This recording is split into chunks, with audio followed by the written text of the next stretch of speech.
Como é que o senhor vê, já passou um bom tempo do auge da batalha espiritual e tudo mais, é Peter Wagner que começa Peter com essas Wagner. coisas? Quem é Peter Wagner? Peter Wagner, ele é um missionário metodista norte-americano, ele trabalhou um bom tempo na Bolívia, depois ele voltou para os Estados Unidos e ele tornou-se professor de missões no seminário Fuller, em Pasadena, na Califórnia.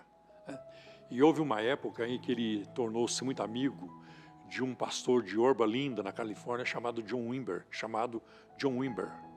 E eu conheci todos eles pessoalmente. Eu participei de conferências de John Wimber também.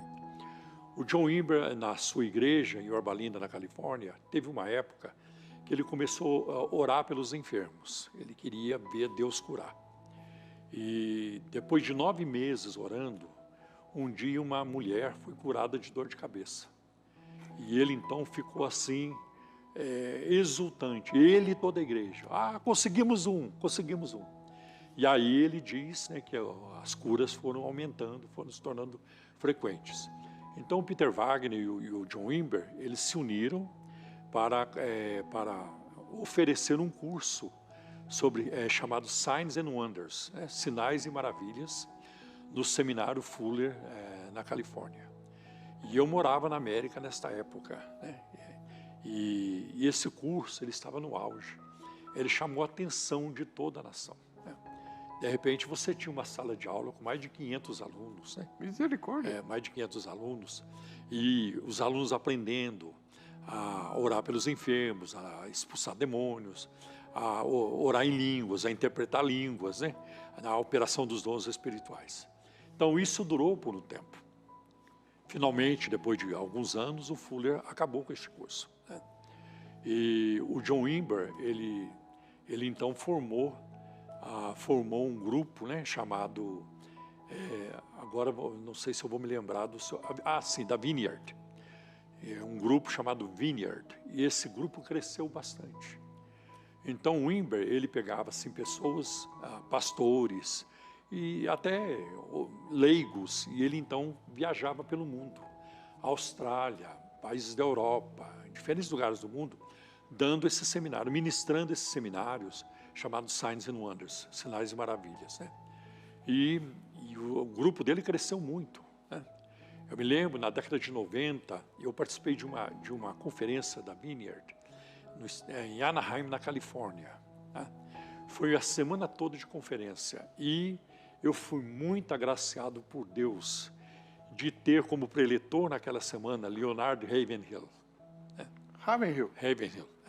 O senhor conheceu ele pessoalmente? Pessoalmente. Eu assisti. É um autor muito festejado na internet por um livro, Por que Tarda o Avivamento? Ele tem vários livros, mas esse aí é Por que Tarda, né? O genuíno, o verdadeiro avivamento. Então eu ouvi esse homem todos os dias. Ele já estava com uns 85 anos. Mas havia uma unção, um vigor, né? Um poder espiritual maravilhoso, né? Então, quando a turma terminava o louvor, e às vezes o louvor estava meio xoxo mesmo, né? Aí agora vamos ouvir Leonard Ravenhill, que ele era um homem do avivamento, né? Aí levantava e dizia, olha, agora vamos fazer um louvor de verdade. Levanta todo mundo e canta comigo. Senhor meu Deus, quando eu maravilhado. Então aí sim, eu diria para você, o fogo caía, né? Então, era assim, era uma voz profética, né? Chamando a igreja ao arrependimento, como foi David Wilkerson, né? Também, que eu fui muito abençoado pelo ministério de David Wilkerson, e eu ouvi muitas vezes, né?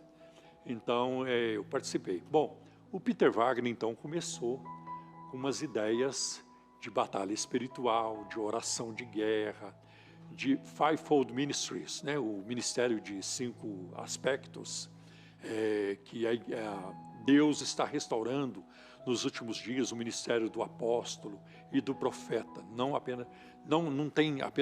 existe apenas o evangelista, o pastor, o mestre, mas também o apóstolo e o profeta. Então surgiu essa febre também do apostolado no meio de tudo isso. Peter Wagner tem muito a ver com isso, né? E ele influenciou muita gente ao redor do mundo e aqui no Brasil também. Então, o que existe por trás disso? Uma obsessão.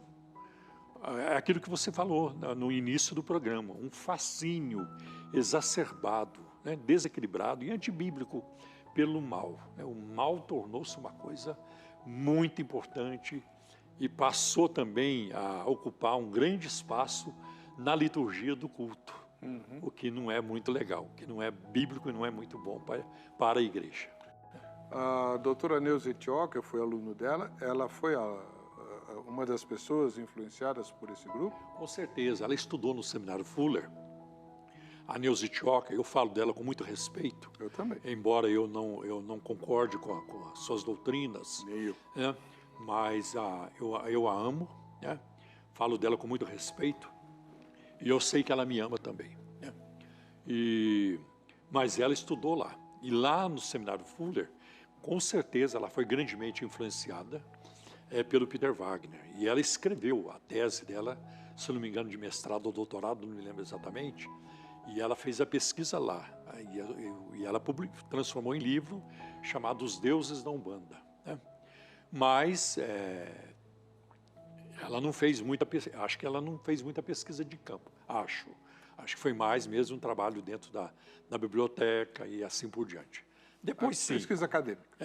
Depois sim, ela vem para o Brasil, ela começa ela vai muito para a prática, né, nessa área.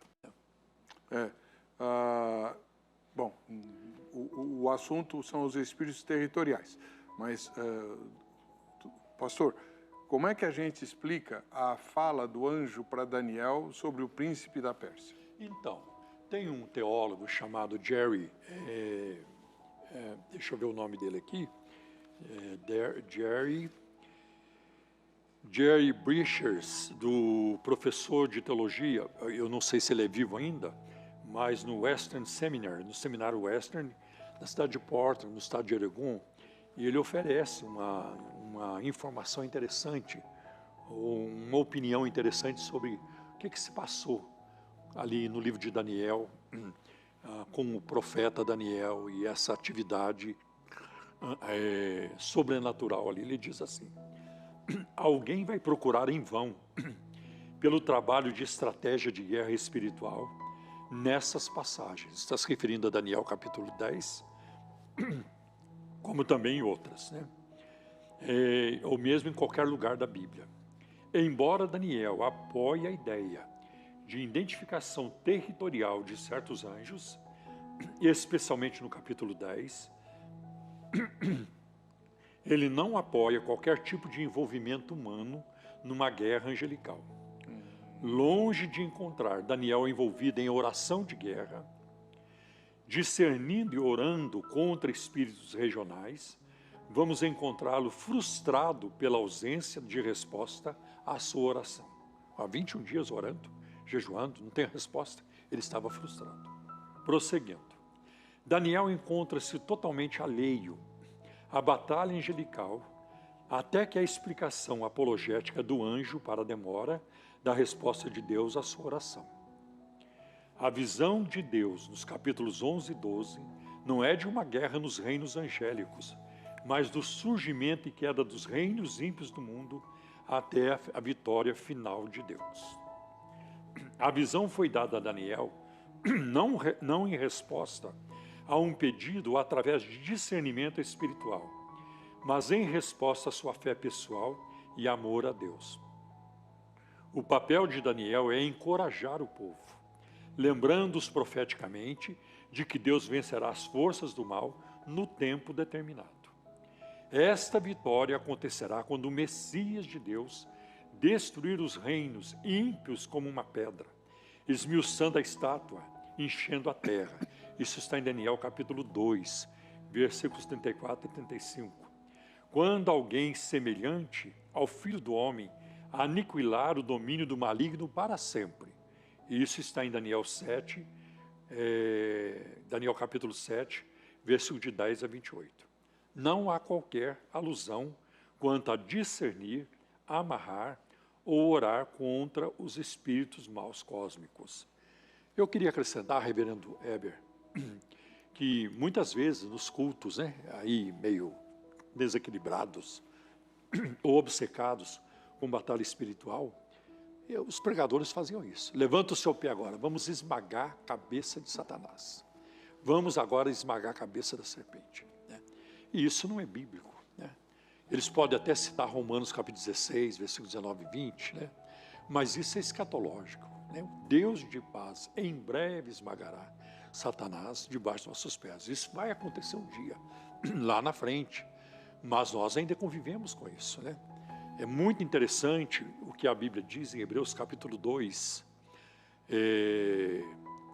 que, acho que se não me engano, versículo 4, que diz que Satanás ainda tem o império da morte, né?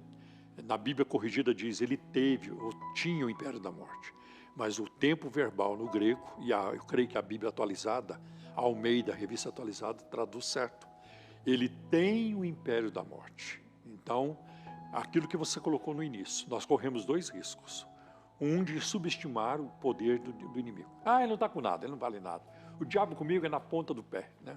Esse é um extremo. E o outro extremo é quando você dá-lhe poder que a Bíblia não dá. O diabo manda em tudo, o diabo vai acabar com tudo. Olha, não é assim também, né? Porque a Bíblia é muito clara, a Bíblia reconhece o poder de Satanás.